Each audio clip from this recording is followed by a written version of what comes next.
Welcome to the Roho Rest Hour, where we slow down, breathe deep, and give ourselves permission to rest.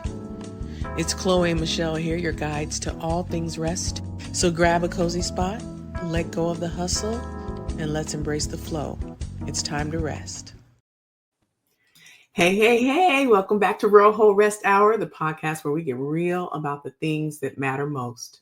Your mind, your body, and your soul. I am Michelle, and as always, I'm joined by my incredible co-host, Chloe. Hey, y'all. Today, we're diving into something that's been on our minds lately, a lot lately. Well, actually, it's on our minds right now, this red hot minute, as we're doing this podcast. Absolutely. Today, we're talking about grind culture. What it is, we are calling it out for what it truly is. It's a cult, y'all. Mm-hmm. It's a cult. Yeah. And so just think about it for a second. Just like a cult, grind culture thrives on guilt. I'm not doing enough. I really should be doing this or being more. It thrives on fear. If I don't get this done, the world's going to fall apart. It thrives on false promises. Like we've really been, led to believe that there's something noble about exhaustion or that your worth is tied to how much you can do. And it gives this illusion that one day we'll be all caught up. Yeah, okay. One day. One day, it thrives on our deepest insecurities, that we are not fundamentally enough just as we are. So it tells you that you have to be doing all these things to be more, to be enough. You should always work harder, grind longer, all of this stuff that is just all an illusion. And finally, one of the things that it does is like pits us against one another and against our own selves. So it convinces us that, taking a break is weakness and anyone who chooses rest is lazy and unambitious. Totally. So today we're just saying that's not living. That's not living. That's surviving. And we think that rest is the way out of this. The way to thrive. Yes. It's the way. Absolutely. So we're going to be breaking down the lies of the grind culture and why it's so hard to walk away and how rest can be your greatest act of power. So for all of you recovering workaholics out there or people pleasers or just someone who's tired of feeling tired, this conversation is for you. All the above. For all of the above, this conversation is for you because today is not rest. It's really not just about a break, it's about a breakthrough. So let's go ahead and get into it today. Yes. Chloe. Okay. Good girl. We're calling it out. So I think I'm going to start this first question about, look, I don't think it's an exaggeration to call it a cult. What do you think? Girl. Yeah. That tracks. It's not an exaggeration. It's not an exaggeration. What do you, but I'm also curious to know, like, what do you think are the most like manipulative beliefs or rules that cult pushes on? I gave a couple, but from you personally. So just start talking. Well, I don't know. Definitely what you said resonated about just to achieve more or be more, we always have to do more. It's just always not doing enough. And if you haven't gotten to where you're trying to go, well, you must not have done enough. And I think instead of teaching all of ourselves, but especially kids and generations coming up, that there is a smart way to work as opposed to just working harder. That doesn't always mean the same thing. And so I know that that's, what I was conditioned growing up knowing is that, well, if you want more, then you have to keep doing it.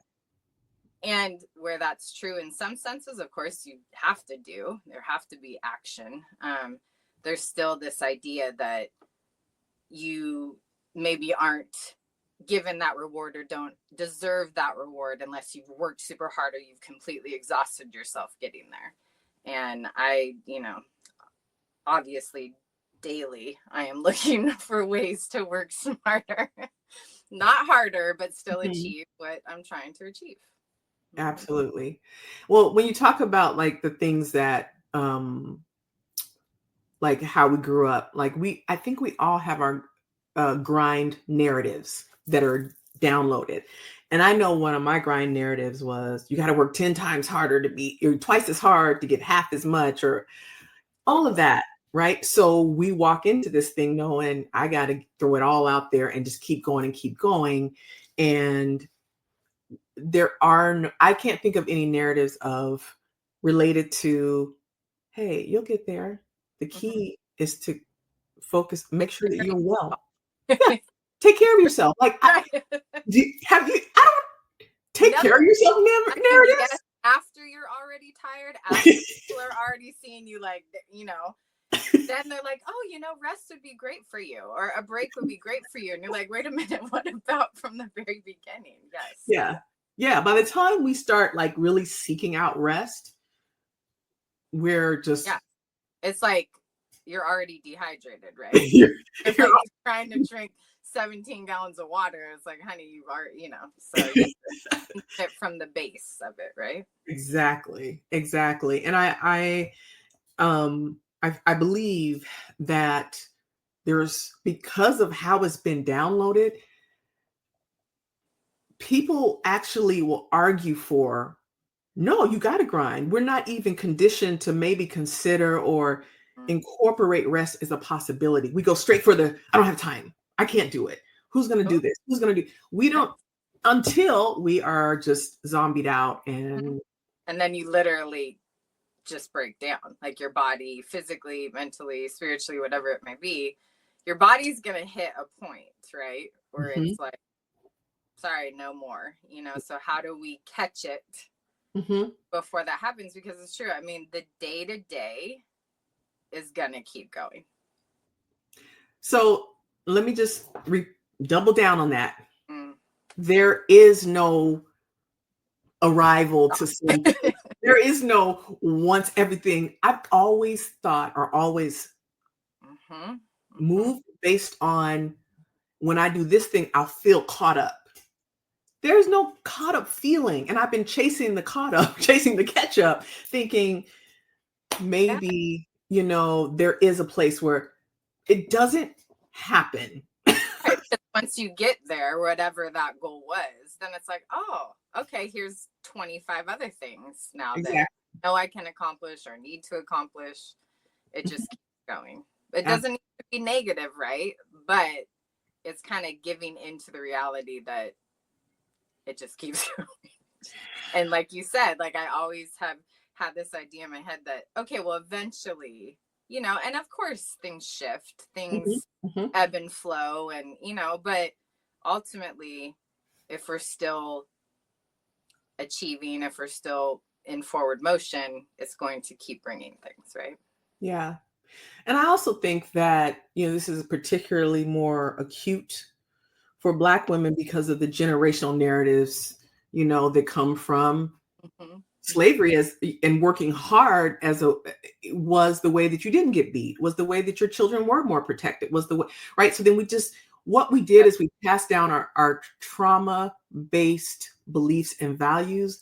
But the thing that we didn't do a good job of passing down, probably because it wasn't in their psyche or narrative, was passing down self-awareness. I'm not even reaching for care, just awareness of the self, right? If you weren't even considered human, how are you to be teaching yourself that, right? That takes a lot of energy and fire and life, which our people and our women definitely did, but yes, it is a, cell. It's in our cells that we keep going, we keep doing. And how can we collectively shift that? Yeah.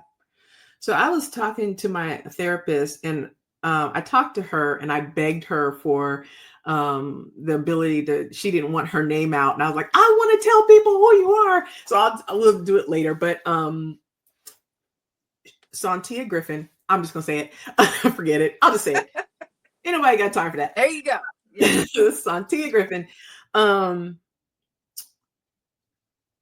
was like, she would ask me a question, like, and question was specifically related to not just rest, but play. And she said, so how do you play? And I'm like, I don't play. I don't play. And I don't play.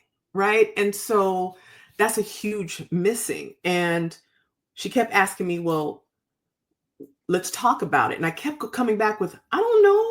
I don't know when. I don't know how, where to play. I don't know. It's not even part of my reality. I'm not looking for play.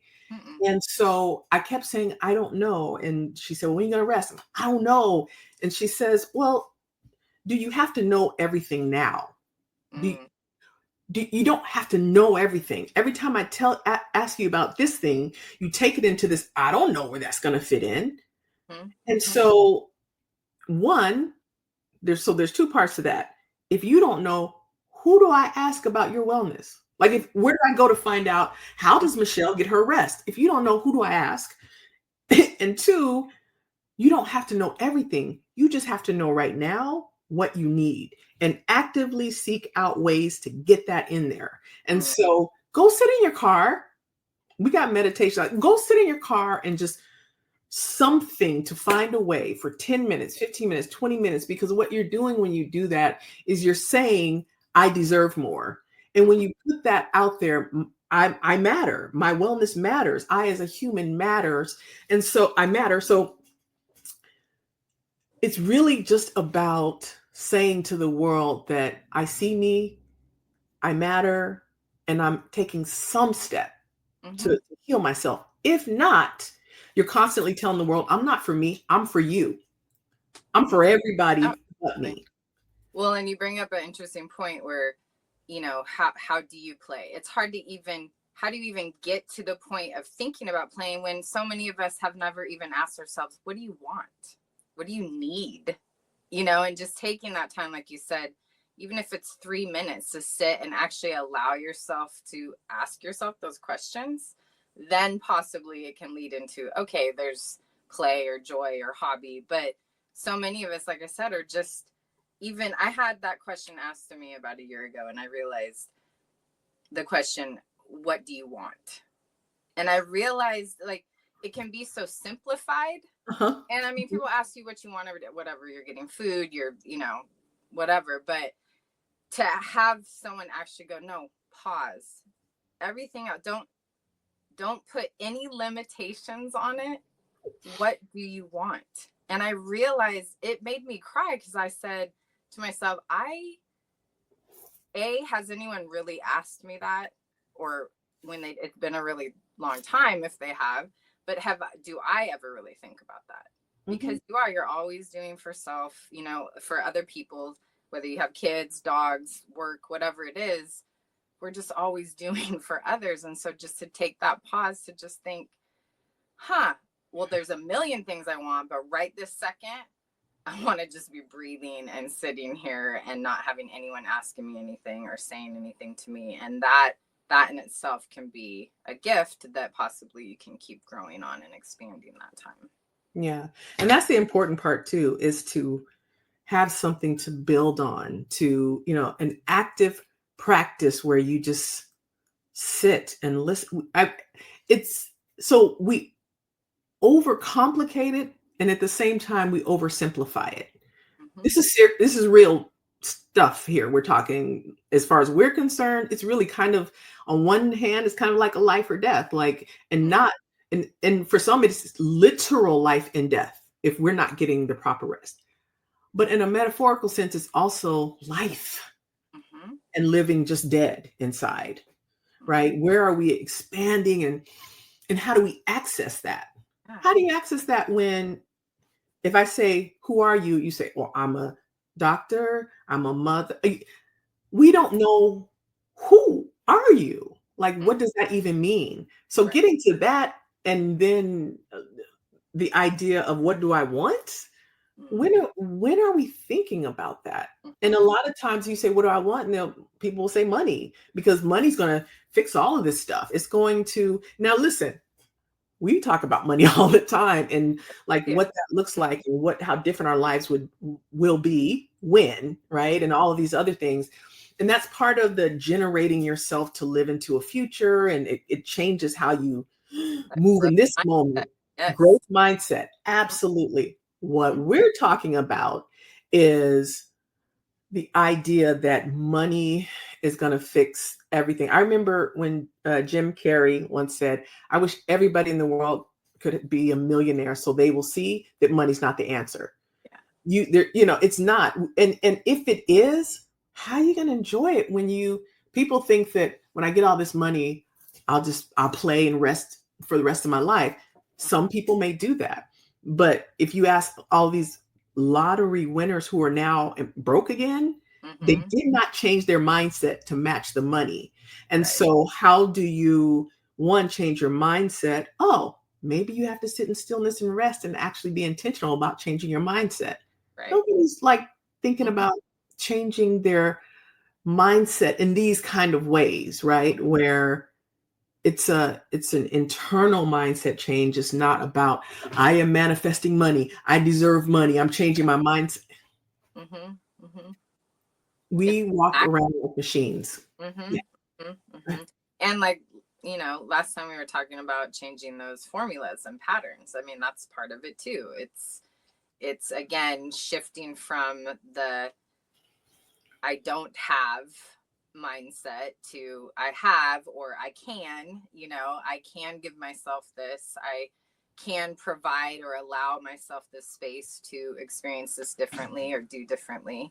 And yeah, but it is. I mean, we going back to that day to day, and no one's going to be giving you that permission, that allowance, if you're not like, no, this is what I'm doing. This is what I want, what I need.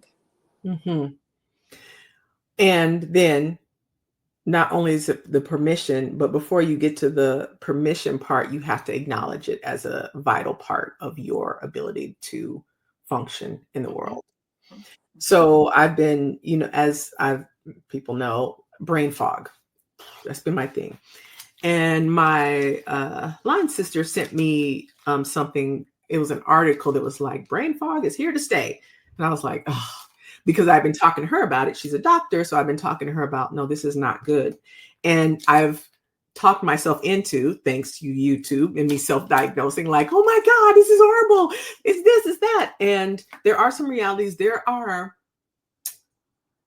It actually had a little kind of joke in there where it's like, now people with this long time COVID syndrome, part of it is brain fog, right? And so among other things. And somebody said, now all these people complaining about their brain fog from long time. Is it long time COVID? Is that what it's called? Long COVID. Yeah. Yeah. Long COVID.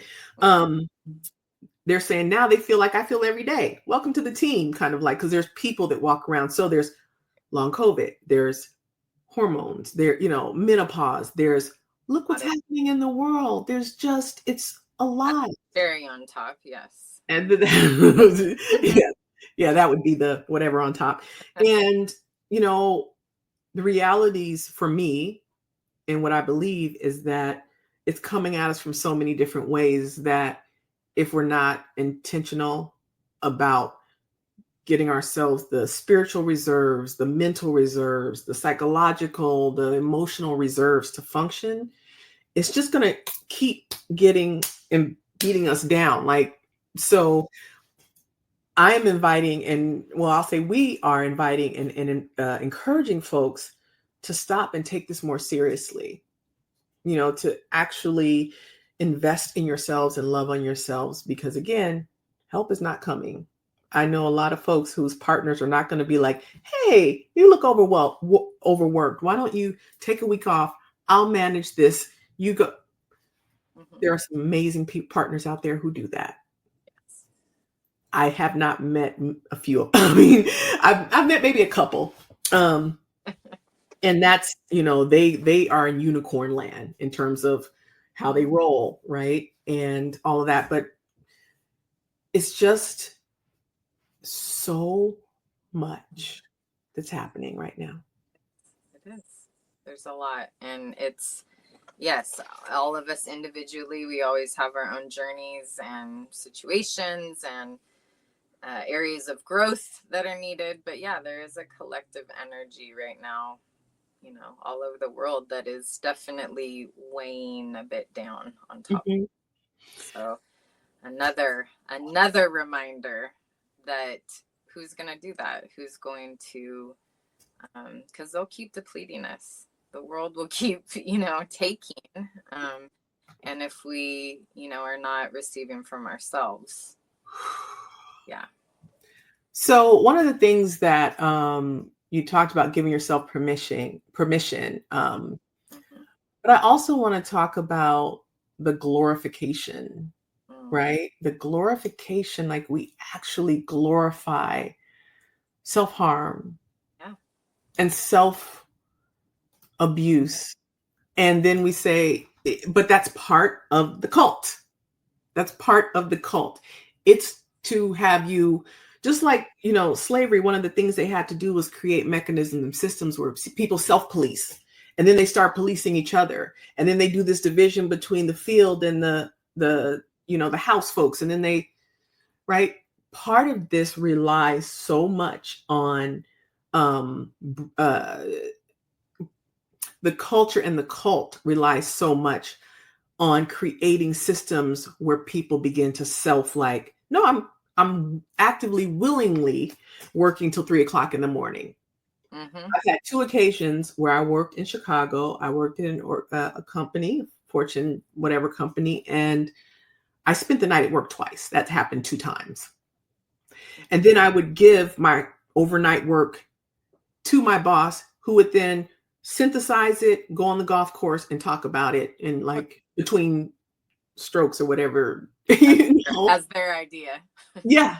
Yeah. They're not going to say, well, I want you to acknowledge Michelle. Okay. No. Right. And so that's happened a couple times. And I remember, and this is also a thing I want to share too. I remember the day I walked in and I said, I didn't go home on Friday. It was a Monday. I was like, I'm done. And when I said it, Mm-hmm. I was like, it's free. I'm free. Right. And so, and But this, yeah, you had to say that though, didn't you? oh yeah, oh no, absolutely. I had to, and did I have a job Just fine longer? with you keeping and going and doing, and hell yeah. Listen, if it meant keeping me going, he would have bought me pajamas and a rollaway bed in my office. You know what I'm saying? He would have done whatever to keep me on the hamster wheel. Mm-hmm. So that Monday, I went in, I said, I'm done. Here's my letter of resignation. He says to me, okay, I need you to like cone of silence. Like you can't share this with anybody. I'm like, what? Massive. It was after 9/11. So it's like massive layoffs coming on Friday. You were going to be laid off. I can take this now. Or if you chill and don't say nothing Friday. And I got a severance that was like, I know I shouldn't be getting this damn good severance, right? Like, right, all this time they paid for months, you know, like I think it was 6 or 7 months. I got, it's something ridiculous. Mm-hmm. And so my reflection on that is, when you are daring enough to choose yourself, the universe will part the seas. You hear me? Will part the seas in acknowledgement, because God knew the risk and the fear I had. I had no other plan. Mm-hmm. All I had was exhaustion and delirium, and I did not see an end in sight. They weren't going to give me an end in sight. I didn't know that the end was 5 days away, you know, but in that moment, it was important for me to strike a blow. In fact, I think there's millions of infinite number of ways things can go down, right? And I think that what happened on Friday in terms of my separation, I think it was just a direct, because I was bold enough and because I chose me. And I think that's what we're supposed to do. Yeah. I think we're supposed to choose ourselves and then have kids and then teach those kids, I'm choosing me, you get in where you fit in. But we just forget me, I'm in. Right. And the next thing we know, we're like, wait, who was I? Right. And I've only known a couple people who were like, no, this is my life. I had you as part of my, it's very clear to their kids that, right.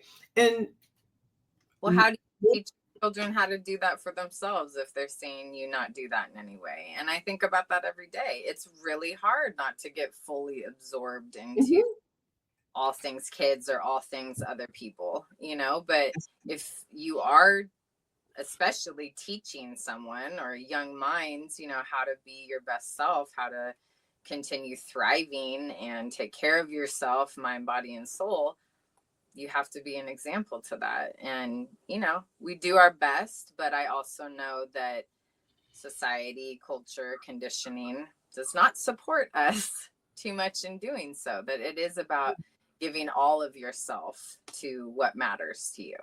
And instead of things becoming elevated and illuminated, because you are giving to yourself. And like you said, as when you do that, you do see that you get immediate reward. Yeah. More channels open, more opportunities open, better teaching happens, So it's about us. And let me just put out listen, these ideas are the express ideas of Chloe and Michelle. Don't be quitting your job and then coming back here talking. Don't do it.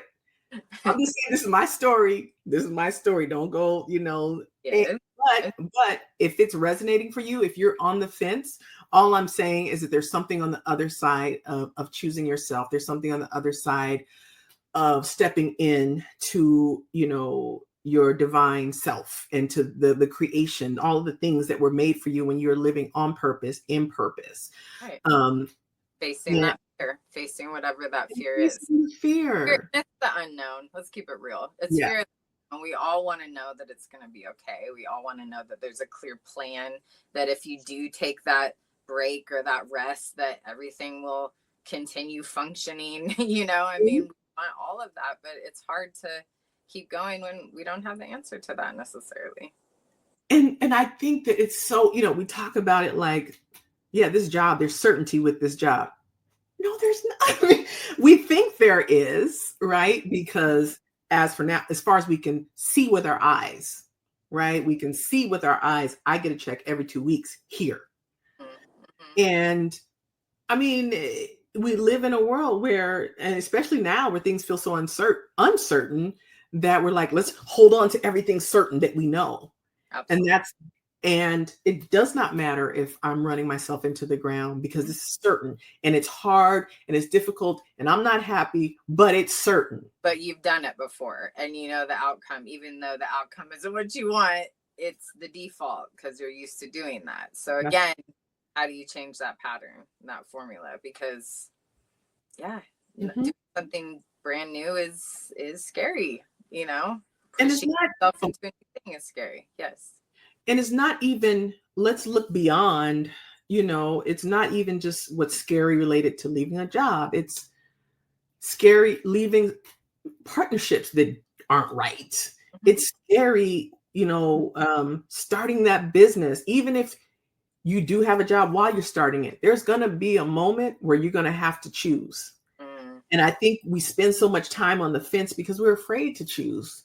When does it pay off to choose yourself? When does, Absolutely. Like, somebody tell me, when I let go of this certain thing and choose myself, when does that pay off? A lot of people are and because you don't know how it's going to pay off, you're like, can't take that risk. Right. Or what is going to pay this if you leave this behind and go to this thing? Absolutely.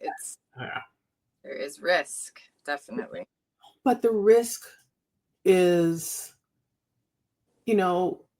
we can take a risk on doing something that aligns and jives with our soul, or we can do the soul sucking risk of, I had a friend that worked at a big tech company, and like, oh girl, I got to get home. I have a 3:00 call because I got to call somebody in China or somewhere in India or something. I got to get up, and it's and a couple times, one time she had a party and she was like, all right, I got to go to work. And we're sitting there like, okay, I guess we'll finish partying, or finish chilling. Right. That is not, and I want to be clear too. There are some people who really thrive in that feeling of like, yeah. So this is not to poo-poo on people who feel like working hard is fulfilling for them. I'm here to say, as someone who spent years doing that, for me right now, that's a young woman's game. I can't be, I'm in the era of Mosey. I'm in the era of Saunter. I'm in the era of work. Stop laughing, Chloe. This is real. You know it's real. And this is the era of doing it smart, not hard. This Yes. is Yeah. the era of trusting in the divine movement and the flow of life. And Mm-hmm. if I have a vision, I will work towards that vision. But the minute that vision starts to feel like even a job, I get because I don't want that experience. I don't want that experience that everything is about. Like the only way to experience joy or rest or play or whatever it is we got to earn it. You got to work, work, work, work, and then now, oh, I deserve this vacation. Yeah, no doubt. Yeah.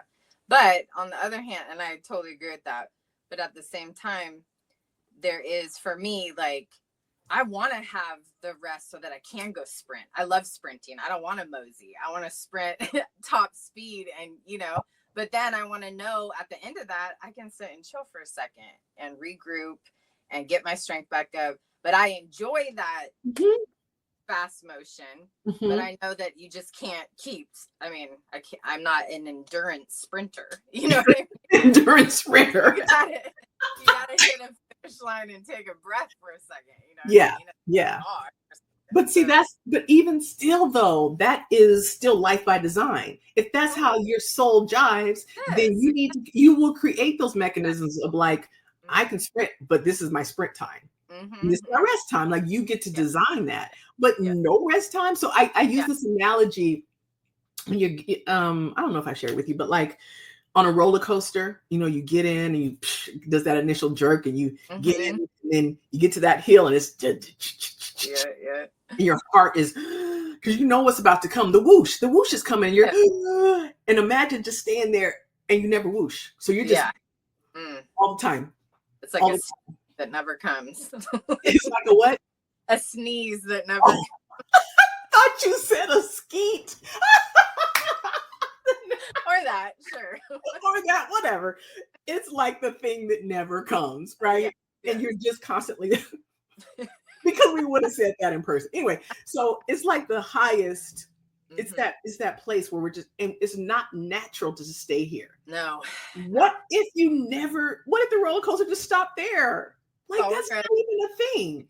So Yeah. the whoosh is the rest. Mm-hmm. The whoosh is the play. It's how we are able to calibrate ourselves and to reset ourselves, right? So taking this back to a cult, we all have collectively agreed Oh that yeah. this is the way. It's not a way. Some people sprint. I'm gonna mosey. This is where I'm at in my life. I'm Mm-hmm. gonna Mm-hmm. mosey. And some people still need the charge and the energy of that sprint. Yeah. Yeah. But what the cult says is there's only one way. And Yes. that is you go, you find somebody else's vision, Mm-hmm. you work your ass off to fulfill their vision. Mm-hmm. And then in return, you get this feeling of just safety for a minute or Right. this safe stability. Or in some cases, you feel the sense of accomplishment Mm. or the worthiness that you don't feel, but because now I have an office or now I've been promoted to, because the people around you have said, you're worthy. Mm. Now, for those folks, I want to say again, this is really, we're not out here trying to attack um, companies or attack people's work ethic or attack people's work styles. This is to say, if you haven't designed personally your work or how it works for you, what you need to be able to sustain the journey, then that means you're naturally giving yourself over to the collective narrative of what is true, what is real, what is right, what is valuable, what is valued, and you have not created that for yourself. And it took for me someone saying, hey, no more DEI. And I'm like, oh, okay, we're not doing this anymore. Well, Apparently not. Mm-hmm. apparently we're done here. Okay, we're No done. such thing anymore. Right. This is, yeah, it's gone. It's, whatever. So it took that for me to think about redesigning, Mm. right? Now, it's been a year that I've been distancing myself from DEI. I've been saying, hey, I don't think DEI is the way, y'all. I don't think it's working. And, but I didn't. And I was like, more conversations with friends. I'm exhausted. I'm exhausted. Having these conversations. I'm exhausted. And so I thought I was kind of giving myself some runway to transition out of the conversation. And then I realized, oh, there's no runway. We're done. We're done. So, but it took that. And now I'm like, I haven't felt relief like I feel. It's such, and at first I thought it was joy, but I think sometimes people conflate. If you're out of a toxic situation, joy and relief can feel very, very similar. And so at first it felt like relief, actually. But now I realized I'm happy, not constantly back to back to back to back of meetings. And each group, each client I had a different issue and different people that were afraid and angry and emotional and nobody's listening. All of that energy. And here it is. Oh, I'll take it. Come on. Boof. Right. So now I'm not doing it anymore. And I'm like, I feel so much lighter, but I'm still getting out of the exhaustion. I did not know the impact of having so many clients. Now, there's a few people who've reached out to me. I have one stable client. There's a few, I might do some here and there, but it's very specific with very specific kinds of issues and groups and the culture. Like, I'm not going to just take everything and say, yeah, come on, bring us your tired masses and bring us. I'm not doing that anymore. Like, it's just. So you're shifting. Yes. It's a shift. It's a shift. But I'm also like any, like I imagine, I've never used crack, y'all. I've never used crack. But what I imagine when people are hooked on it, because it is whack. It is whack. But when people cut off a thing, it still takes a while to get through your system and get out. So I still have moments of, oh man, I need to be working. Yeah, you're detoxing that mentality. That's really hard. Well, you've been on that hustle, that grind, in the cult completely. Yeah. Correct. And a lot of times they have people who leave cults and go back because they don't know the world without that thinking. They don't know how to function in a world that's not overly prescribed, telling you what to do, telling you what to eat, telling you what to think, what the best supplements are, what the best job, And so we are not encouraged to be our authentic selves at all times. We are encouraged to. We're not even encouraged to seek out our authentic self. Like, that's not. It's just not a normal thing in the narrative, in the world of agreement that we all operate in. To say, hey, I'm gonna stop and I'm gonna find myself. When people think that, they think backpacking across Europe. Right. Backpacking across Europe, living in, like, I'm going to go find myself. Go to a silent monk retreat or whatever it is. Silent. All lovely ways to do it, but that's not the reality for everybody. It's not accessible for everyone. And it's saying, I can't find myself without this outside stimulus. We're back in this. That's the same conversation. What you're doing is you're trying to find your rest in the same framework, in the same ways, in the same modality that you got into this mess, because you're going out there trying to find what it is that gives me rest and joy and peace and liberation. And so do I know what my personal integrity is? What do I believe? What do I really believe? I had a coach tell me one time, I don't think anybody thinks in a single individual thought. Everything we think is through the filter of, well, this is right, this is wrong, this is how you do it. We learn it. But do we just say, what do I want? Just pulling it out of thin air. It doesn't matter what my finances look like, but just from the pure place of possibility and wonder, what would I like? And I know for me, I keep this image of my little small 1,000 square foot cottage on the beach somewhere. And I just love the idea of having just a sanctuary space. Roho resting house. Like it's Roho. Like you come to here to rest with us. And that's what we're talking about right here, right now, in this moment. We like to think of this as a house of rest, a place where when you come here and watch this podcast or listen to one of our meditations, you really feel like you're leaving the world and you're walking into another conversation. You're walking into another way of thinking about life. You're walking into another way of finding pause and your truth. What the hell is your truth? Mm-hmm. Do you know? Yeah. And it really, I mean, no one's going to give you permission. No one's going to give you allowance. No one's going to tell you to rest necessarily. Mm-hmm. So are you going to do that for yourself? How are you going to do that for yourself? And it does look very different for all of us. And a lot of that comes from making claim about this is who I am, not who I think I am, not who I believe I am, either who I know that I am. Yeah. And really acting upon that, and easier said than done a lot of the time. But again, if we're not doing that for ourselves, if we're not living our authentic truth, no one else is going to be like, oh, let me keep encouraging you to do that when you're not doing that for yourself. Unless you pay them, unless you pay Santia Griffin, unless you have a therapist, unless you have someone that is there for you in that way and is there for you, about you. Right. Which is good.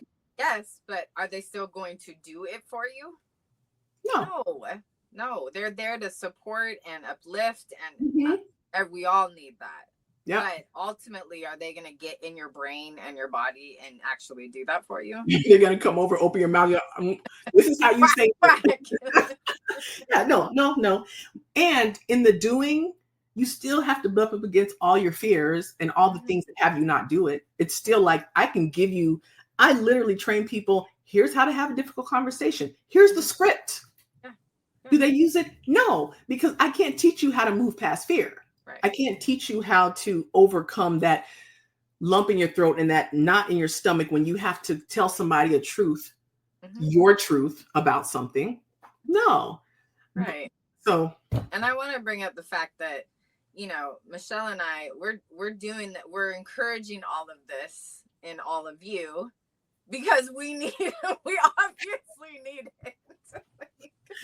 Yeah. Hello. Like, we are definitely living examples of the need to find rest, to find those moments in life. As we were saying in the beginning, it does not slow down. It does not slow down for you. And I was even thinking this morning, I had all these things to do.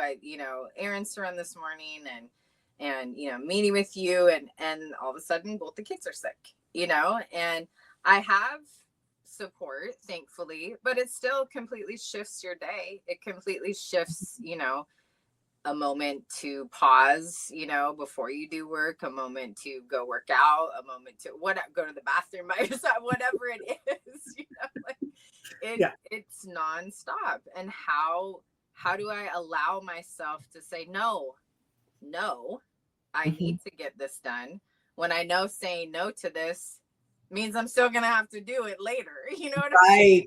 Right. It doesn't stop. So how still do you take those moments to pause and allow yourself those moments when, girl, it's going to still be there, and possibly even worse sometimes, until you figure out that system to change, to full big picture change, Well, and part of that getting worse is that when you reclaim your time and space, people feel like, no, you're for us. And when you do it, it feels selfish. It feels mean. People interpret that as you're selfish or you're mean or because you are choosing you. And I will want to say, as someone who's a difficult conversation strategist, I think part of it is giving people ramp up time. Okay, it is March.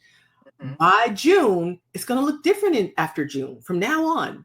So you slowly start moving things around or taking out things on your plate and give people the time, so it's not just this shock that you constantly, but you have to be committed to all of the things, the initial things that are going to happen and the blowback where you are changing something that is fundamentally now in the DNA of the relationship. Yep. Oh, it feels almost violent. People are like, oh, oh my God, I can't believe, Yeah, I but know. it happened. And what do you learn the first thing when you get on a plane? What are they telling you? Like, when in case of emergency, who's putting the air mask on? You put it on yourself, even when you have a small child, especially when you do. Let me ask you something. Do you put it on yourself first when you get on a flight? Tell the truth. Yes, because who's going to take care of the kid if I'm passed out? Yeah. And that's reality and survival. But yeah, that's not your first thought. Your first thought is, oh, how do I, and so many of us, have those empath qualities, but we kind of call it that, when in reality, it's like, oh no, you just keep not taking care of yourself. Keep going for other people. It's like, oh no, I'm an empath. That's fine. It's like, okay, so that's a beautiful thing to be. I know that I am. I know that I love to help others and be of service to others. But if I'm not empowered in my own sense of self and doing, and my own need for care and pause, how can I give everything that I'm trying to give to them? And eventually you just completely burn out. Mm-hmm. And then you can't do for anybody, and I think that that's a big issue for a lot of us women in general, whether you have kids or you're married or not, is that we are taught to do it all. We need to do it all. We need to have it all and do it all and make it look easy and sexy and, amazing at all times. And I want to live up to, for sure. And I want to give a shout out to parents or early parents who have kids in school early, like the kindergartners, right? This whole need to, like, who's bringing I have a friend that trying to, like, forgetting the kids' lunches. I mean, she's just like the brain, and she's like, I'm the worst mother ever, because I see these mothers bringing their kids charcuterie or what handmade sushi, right, and you're like, here's a Lunchable, here's a or whatever it is, you do water from the kitchen. Uh-huh. Right. And so, but I want to just say to folks, this is one of a two-part, because what you said about we need to do rest for the empath. Empathic people, in my opinion, take on so much more because they believe that they see things so much more acutely and clearly, and they know how to, they move in a way that's very giving and loving as part of their soul's journey, or they tie it to greater things, right? They tie their service to greater things, which makes it not just about helping Michelle. It's about, my soul is called to help Michelle in this way, and I can see that Michelle is suffering. So I am going to, and you look up and you're like, wait, how did I get, what? Right. And so that empathic kind of thing sometimes can be a trap. We because we've assigned meaning to our service in a way where that meaning is actually equating to our value. And it's not coming from, what's the best way I can help Michelle without killing myself? Right. That's not the first thing we think. It's, that's my girl. She needs help. I'm there. Regardless, I will figure out how to fit it into where it doesn't. And reality is, it doesn't serve Michelle for you to do that to yourself, because Michelle loves the thing about you that's, I want the sprinter. I want the person who loves to sprint. That's the person that the running free person. That's the person I want. I don't want that experience. And especially, I don't want to feel like I am the reason that you're not sprinting, right? Because you're giving me so much, right? Right. But then there's those certain people in your life, like you, where it's like, I might be having a terrible day, but it actually brings rest and joy and calm to me to see you leave my house and you have flowers and some jam. Can I just say, you know what I mean? No, I'm going to stop you right there. Can I just say, I have never, not once, not never, in the over a decade we've been friends, left her house empty-handed. Not once. I can't even, never. It's a flower, it's a plant, it's some of her bomb-ass jams, it's jewelry, it's... And it makes me happy, though. It makes me happy. But I also receive so much from you. And that's something that I've had to learn as I've aged and gone through experiences as an empath, is ultimately I'm doing because I want to receive that too. Like that is part of the love language of how we grind, how we keep doing what we're giving out. We are asking to receive that in return. It's just that doesn't happen very often, unfortunately. And we don't always think of it as our love language and speak about what our needs and wants from that. And so, it's a lot of self-reflection. It's a lot of self-reflection, y'all. And we you know what? Our whole thing is about keeping up the self-reflection. How do you get self-reflection? Rest? I don't know. So that's we're crazy talk. Rest, pause, thinking about and sitting, and not even thinking about, we do a lot of thinking, but just sitting in who we are and just the silence. Like it's okay to just be present, no agenda, right? And so, y'all, we got to get rested. We got to stay rested. We are going to be back again. Obviously, we're going to be back talking more about, what are we going to talk about? Rest. There it is. Rest. That's what we're going to talk about. Every time, all the time. So many layers to this, right? So many layers. So many layers. All of it. Well, you know what? We're going to see y'all next time. Talk to you later and get rested, y'all. Get rested. Hey, we certainly hope you enjoyed what you heard today. If you did, please do all the things you know to do on the socials. Like, subscribe, come back and join us. But above all, get rested.